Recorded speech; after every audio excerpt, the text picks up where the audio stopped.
Hi, good morning. This is round two of my backstory. Basically, last time got interrupted by my 4-year-old, and it's likely that may happen again. We're also expecting, it's being half term, we're also expecting the Asda delivery to come. So unfortunately, real life is going to get in the way of this video. There's no two ways about it, and I'm not a professional YouTuber or anything. I'm just a mum. Okay, I'm just a mummy who is whoa, well, see, I can't even get my tripod to sit right. That is how useless I am. Okay, so without further ado, I shall start on the second leg of this backstory that I'm doing. Yeah, sorry, I'm going to get this back a little smidge. Yeah, I think we're happy now. Okay, I've got my tea here as well. So I think last time I went into a little bit of detail about my background, my birth, and everything else of being third generation witness, of like both my grandparents having like really interesting histories, that some of it I don't know about, and to be honest, I don't care. It's not my business. If family want to tell me stuff, then family will tell me stuff. If they want to keep stuff hidden, that's kind of what, one has to deal with. So that's kind of where I am.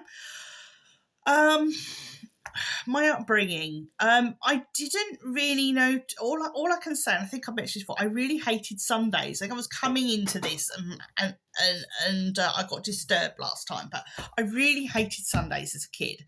And the reason I really hated Sundays is because Sundays normally involved, I think we used to have the hall we went to had 3 congregations, and we were the afternoon sitting, as it were.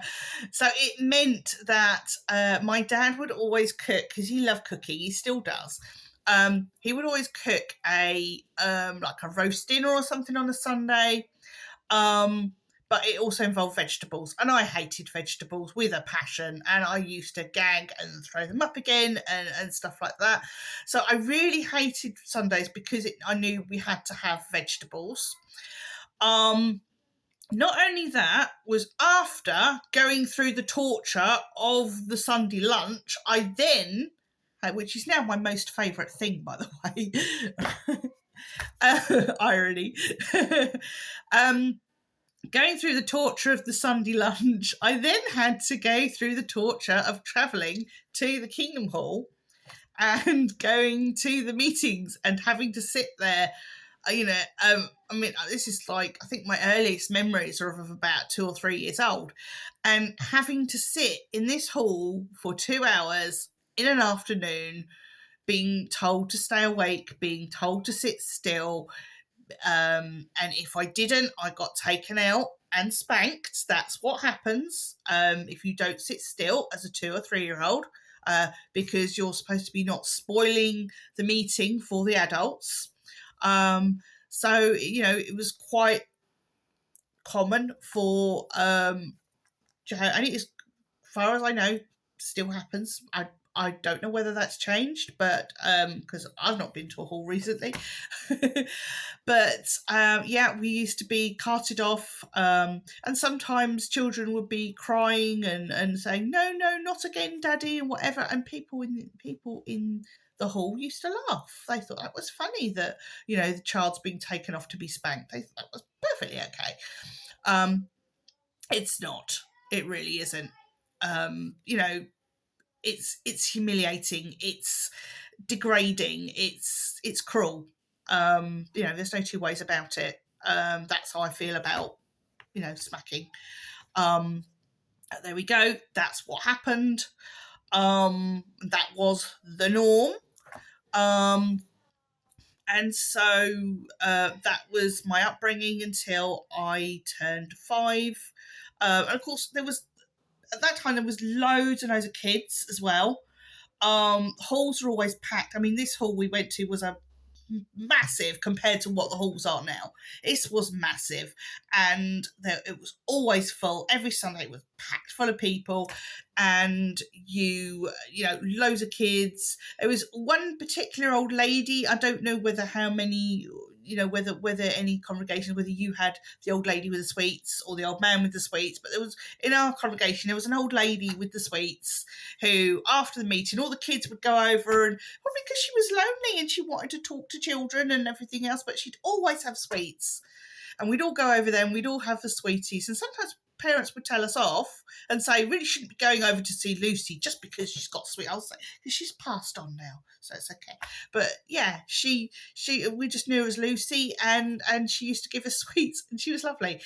And I think it gave her a bit of happiness as well. So there we go.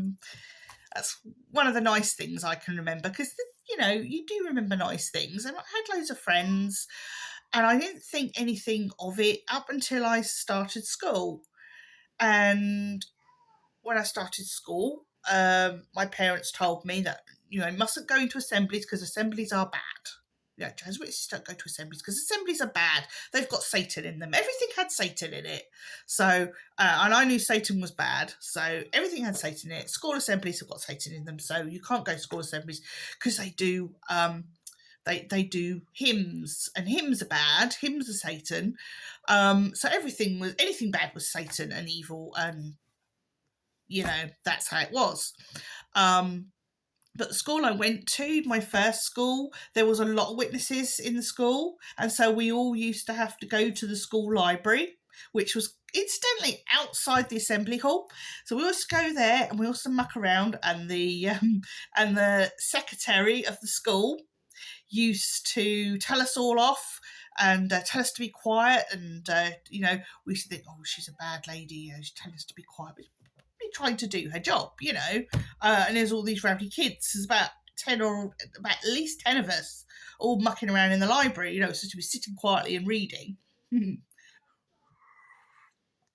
So anyway, it was that, and I wasn't allowed. I got the afternoon off school whenever they were doing Christmas parties. There were shows, like school shows and things that I was really interested in doing, but I could never do them because they happened to fall on the district assembly. And assemblies, again, when I was young, I know it's completely changed now, but when I was a girl, it was, you'd have 2 circuit assemblies, which were sort of like groups of congregations, and then you had your district assembly, which was even more congregations all bundled together. And at the circuit assembly, we used to have down the road from where I live, which was Pakefield. We used to go to Pakefield, which was a Pontins holiday camp at Pakefield, and we used to love it because it was the nearest thing we had to a holiday. You'd go and stay in the chalets, and you'd get up in the morning, you'd go and have breakfast in a massive dining hall, and you'd have lunch in the dining hall. So it was really exciting. It felt like you were sort of living away from home for a couple of days, and I used to love it. And the only downside was that Friday night always used to be sort of meeting night. It was always treated as a meeting night, and so you had to sit there for hours, and you're really, really tired because you've just been travelling for. I suppose in those days, I mean, we it would take us a good hour and a half, with the roads and everything being as they were then, a good hour and a half to 2 hours to get from where we lived in Ipswich to Pakefield, and you'd be exhausted by the end of the journey, and then you'd have to get your chalet key, get into the chalet, and then go out and sit for God knows how many, for another couple of hours, listening to somebody droning on about God. And that was kind of how that's kind of how the circuit assemblies went. And occasionally we used to, during the breaks, we used to go out on they had like a big adventure playground and everything else. We were really excited by that. And then we had an announcement. First of all, do not take your children on the playground during the sessions, because that's not acceptable. And then it was eventually, do not take the children on the playground at all. We don't have the insurance for it. So we weren't allowed. And like in the dining hall, you could just see this adventure playground and you just longed to go and play on it. But your parents, no, you could not allowed to do that, so we weren't allowed to do that. Although there were some parents that still allowed their kids to go on it. Their studies. Their studies. They don't know the rules yet. That was always the thing. Anyone who broke the rules, they're a study. So they don't know the rules yet, So that was that, really. And then the big conventions, like the district conventions, were when I was very, very small. We went, and I vaguely remember it because it was we used to have it at Twickenham, Twickenham in London. And I vaguely remember some of it that we were. I remember my parents going once, and they were camped out in some campsite somewhere with loads of other witnesses with their all happy smiles, although conditions were pretty dire. But everyone was sorry. I feel it was irritating. Conditions were pretty dire on that campsite, and yet there was even a shop, if I remember rightly, and they were like shower cubicles, but they were, I'm quite sure how they work, but it was all like out in the open and pretty weird. And I remember there was horses in the field we used to go and say hello to in the morning and stuff like that. So I sort of remember vague sort of things like that. And that my dad was in a drama, and he was a priest to do with Jesus doing the temple, raiding the temple, and he was a priest, and he had a beard on, and he was all dressed up, and he's really enjoyed that. And going to see my dad all dressed up, because I think I probably slept through it. I was that little, excuse me. So yeah, that was sort of my early childhood, going to school. No, it was only really then I didn't really notice a difference then, because there was lots of us. We were all together at school. We all hung out together at school. The only time things changed drastically, I'm going to keep my head out now, was excited. Eyelash keeps catching my glasses, and I'm just like, oh no. But anyway, so the only thing that changed for me was the moving from the school that I'd been to, and the house that I got used to growing up in. I mean, it was a what they call a housing association, so it wasn't like bought or anything. It was housing association, and we lived slap bang next to a wood, and I spent many happy hours there. And you look out the kitchen window and you saw woodland. You looked out into the lounge and you caught the sun coming down through the trees every night.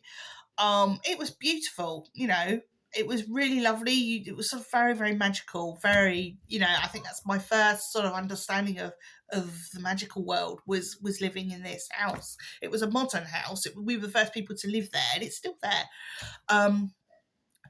But it was lovely. Unfortunately, the woodland got built on. Well, most of it has been built on, which is really, really sad. But for me, it was a really sort of magical place. And of course, we weren't allowed to talk about magic. Magic was bad. Magic was Satan. Magic was evil.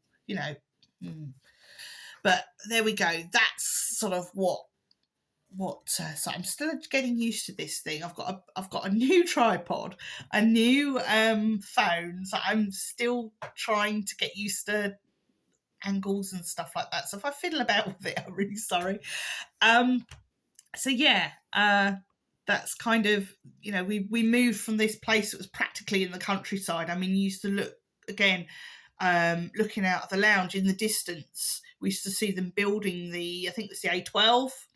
In the distance, and eventually you see the little cars going past, but it was all countryside and everything. I just took it for granted that was normal, and And then we moved. And we moved to Colchester in Essex, and completely different world.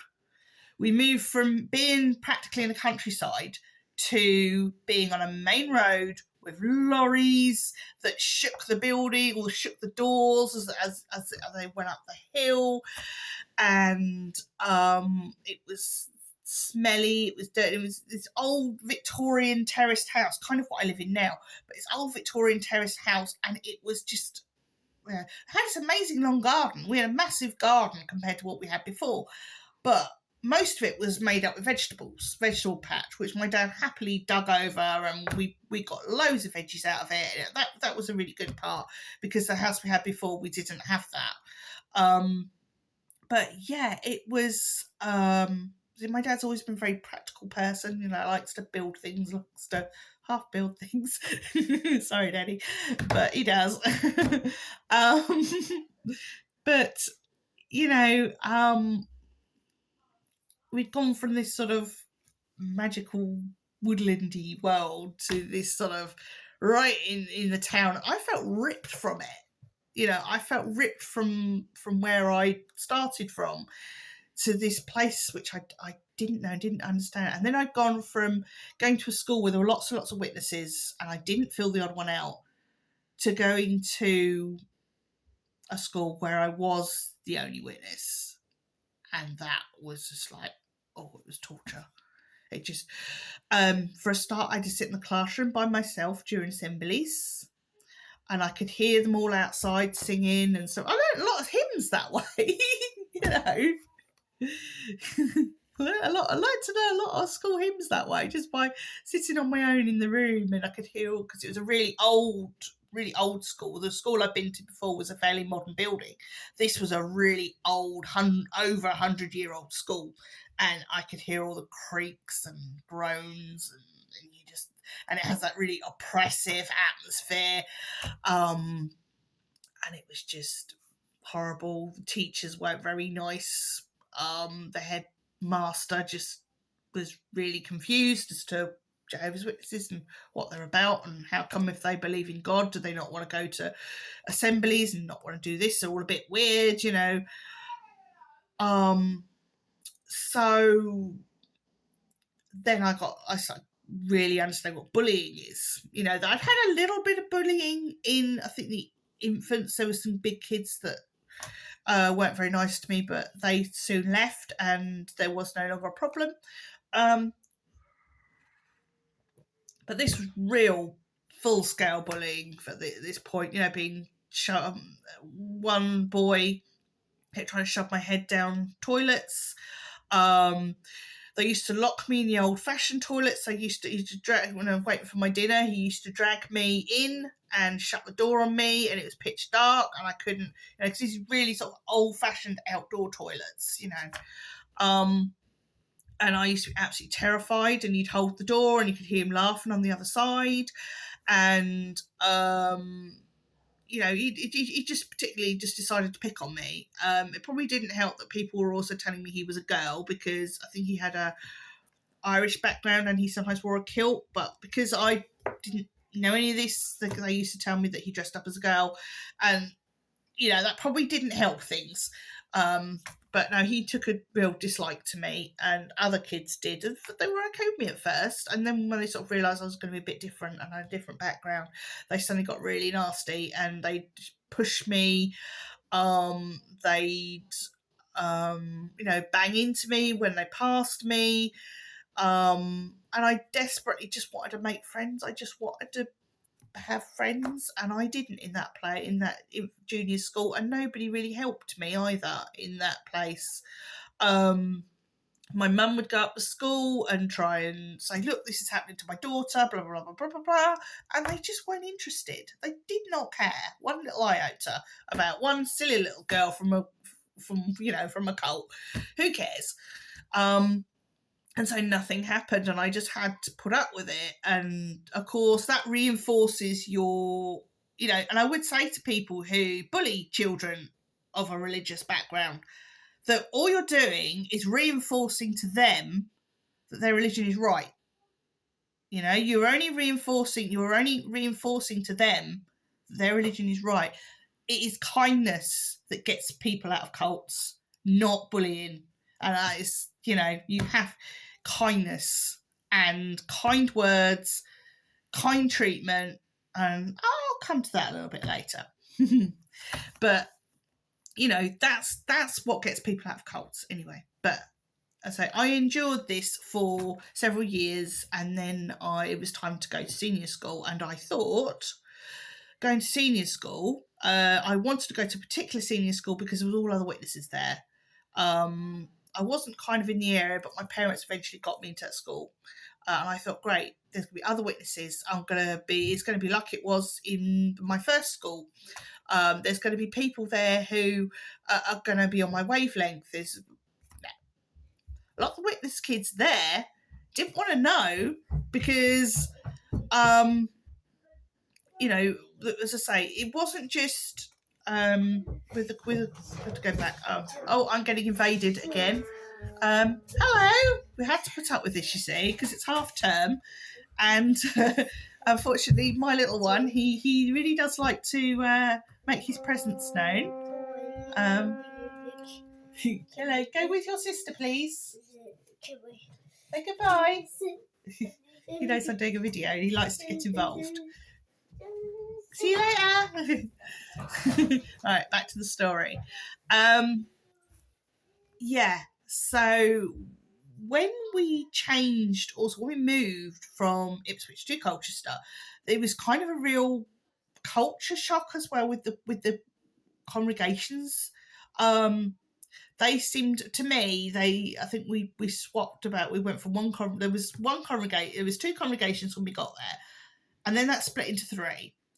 And I know my parents weren't happy about where they'd been put. I remember them arguing a lot about it and saying, well, no, I want to be in that congregation. We have to be in this congregation. Oh, but so-and-so's in that congregation. I don't want to go to that congregation. And it was just all this hoo-haing going on. And it was just, the culture was very different. They seemed a little bit reluctant to get to know us. And you know, that was so we were trying to make friends, but friends were a bit, you know, they didn't seem to want to get to know us very well. And then obviously going to school and not having friends at school as well. But as I say, I thought that if I went to the senior school that I'd have loads of friends because it'll be witnesses. Well, that didn't kind of pan out, because a lot of the witness kids there were sort of, as you say, living double lives. The last thing they wanted was a was a goody two shoes girl, you know, wanting to be friends with them. They you know, I suppose they thought I might spy on them or whatever, because that's kind of, there is a spy culture that goes on within witnesses where they all report on each other and spy on each other, and you know, very culty. But there we go. So there was a lot of them were trying to play down the fact that they were witnesses. And there was a lot of them that were a lot older than me as well. And the last thing they want is some silly little 11-year-old going, hey, let's be friends.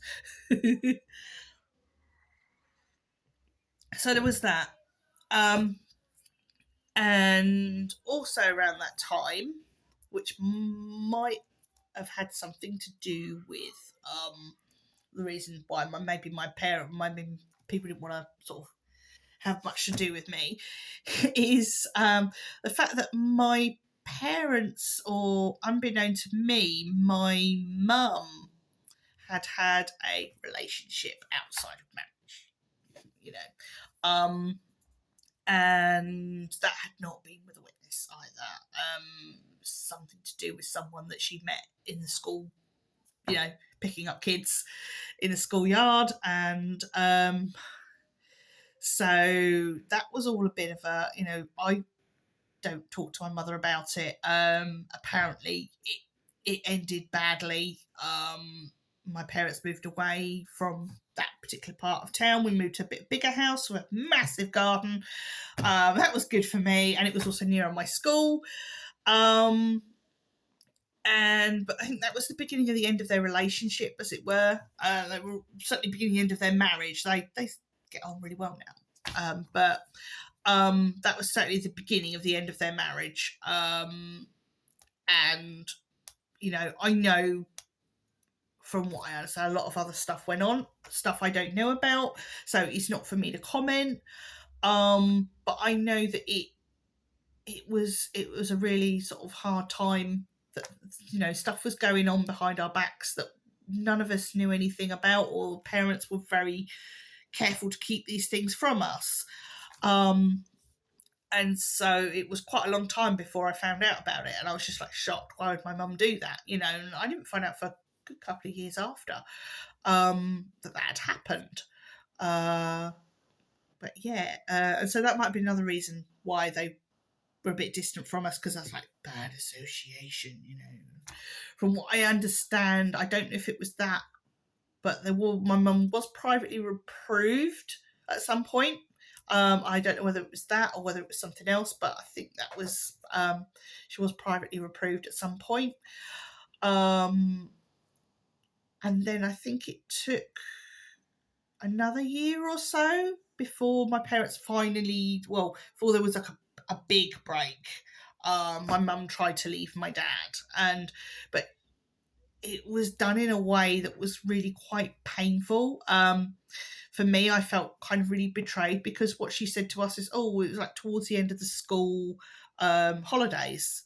And what she said to me was, oh, we're going on a little holiday, not towards the end of the school holiday, end of the school term. So we hadn't quite finished school, with like 3 more weeks of school left. And she said, oh, we're going on a little holiday. We're going to go stay in Ipswich. And I was like, we're going to go stay with Grandma, you know, and this is the grandma that's disfellowshipped. Oh, okay. The all came over very, very sudden. I said, well, when are we coming back? You know, how long are we going for? Oh, I don't know. I was like, okay, you know, made me thinking, well, maybe it's a week or two, whatever. So anyway, we finished school, and my granddad, we were calling him Granddad. He was a step granddad. My other granddad didn't like him, obviously, being called Granddad, because he felt he was the only, you know, we only had 2 granddads as far as he was concerned. I mean, that's another thing. The older we got, the less we had to do with the fat granddad, because he, you know, it turns out he was quite a nasty abuser of my mum and her sisters. Physically, as far as I know, whether anything else happened, I don't know, but I know he was physically violent with them, and my mum was always scared of him, and being in the witnesses probably didn't help things. I think, from what I understand, a lot of the behaviour started when he became a witness, but he'd had quite a troubled upbringing himself, and I just think the witnesses brought out the worst in him, like it kind of does with a lot of men, and women for that matter, you know. So that is kind of where we got up to. My mum saying, oh, we're gonna go stay with Nana for a bit. Okay, so we get there, my granddad Jim's picking us up, and we get there, and all our clothes are there, all our everything's all packed up in boxes, all our things. I'm like, Mum, why are all our things here? Why are all our things here? And she says, well, Mummy doesn't want to be a witness anymore. Mummy's we're moving away from Daddy, and Mummy doesn't want to be a witness anymore. And I was just, me and my sister were just absolutely devastated. It's just the worst news you can hear. I didn't know what was going on in the background. We're just children, and I was only like 11, 12. Suddenly my mum turns around and says, I don't want to be a witness anymore. Now, to anyone else who's not a witness, that wouldn't sound like a big deal. But when you've been told all your life that if you lead the witnesses, you're going to die at Armageddon, and God is going to kill you, and you've been brought up with that all your life, like don't eat mince pies, God's going to kill you. Don't eat a Christmas cake, God's going to kill you. Don't do anything God doesn't like, because He's going to kill you if you do anything God doesn't like. That's how you're, that's what I've been brought up with all my life was, you know, follow the rules or God's going to kill you. But God loves you, you know. Instead to be blunt about it, but there's basically what to me as a child it felt like. And I'm only going on what I felt as a child because that's all I've got to go on. My adult life was very different to, but what you have to understand is when children are brought up in these environments, it stays with them. And this, and as a parent now, all I can say is if you're in the situation of if you're a witness and you want to leave and you have children, the earlier you get those children out of the cult that they are in, the better for them. You know, put your kids first, get out, get the support you need, get the family therapy you need, get school, go to, if anything, your first port of call should be your children's school. And if they're being homeschooled, then get them into school, you know, because that should be your first point of port of call. Get support from the teachers, get support from the pastoral care people. Right, there are loads of resources that schools, they will understand, they will be caring. You know, if you're thinking about leaving the organisation, leaving the cult, please go see someone from school. Go speak to pastoral care, speak to class teachers, head teachers. Tell them what you're going through because they will try and help your children because they want your children to do well. And that I'd say for anybody in that situation, in any sort of cults and stuff, you know, school, you know, they are amazing places. I'm digressing slightly, but you know, so yeah, it was just absolute. This, you know, it's like your head explodes when your parents tell you that they don't believe everything you've been brought up to believe. They don't want to believe that anymore. They want to go off and do their own thing. It's so much to take in and so painful. It's like your heart's being ripped out, you know, because you're frightened that your mum's going to die. You're frightened that you're going to die. You're frightened of the whole world and thinking, you know, I've got to stick to Jehovah God because I don't want to die, you know, and that's what you're thinking about. You're thinking you don't want to die. So yeah, it's just horrible. And it really damaged the relationship, that trust between me and my mum. That was the beginning of the breakup of trust and pain that I felt through that.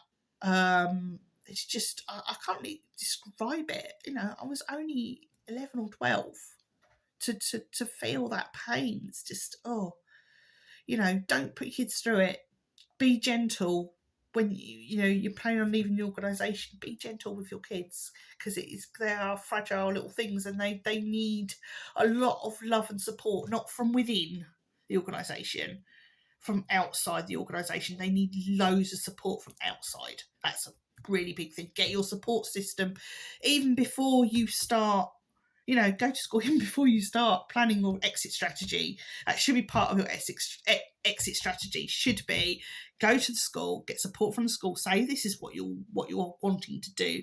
It's the same as, you know, it's the same as leaving an abusive partner. You know, when you're planning your exit strategy, you should treat the organisation and, you know, as a abusive partner. And that you are going to need protection and safety from that, because obviously if you've got family in, you know, it's your kids they will target. You know, if you want to leave, fine, or whatever, you know, they'll just ignore you. They'll just you know, shun you because that's what they do. But your kids, they will use your kids against you, and this is what they did to us. And I think at the moment I've got to a point where I'm gonna stop now for this video. I've managed to do over half an hour, so that's pretty good. But I'm going to stop at this point. because the next sort of video is going to be pretty heavy because it goes through my teenage years and how the organisation used me and my siblings, particularly me and my sister below me, as weapons against my own parents. And that is something I feel needs to be its own video. So I hope you've enjoyed this or not, or whatever. I hope it's given you a little insight into the upbringing of somebody brought up in the Jehovah's Witnesses, albeit the caveat I do have on this is I was growing up in the sort of 70s, 80s, and I left in the 90s, so the early 90s. So I know things have changed, but I do feel the ethos hasn't changed. The underlining manipulation of people and the way that people are treated hasn't changed. I really don't believe. So, yeah, I'm going to love you and leave you. I want you to take care, look after yourselves, and live your best life.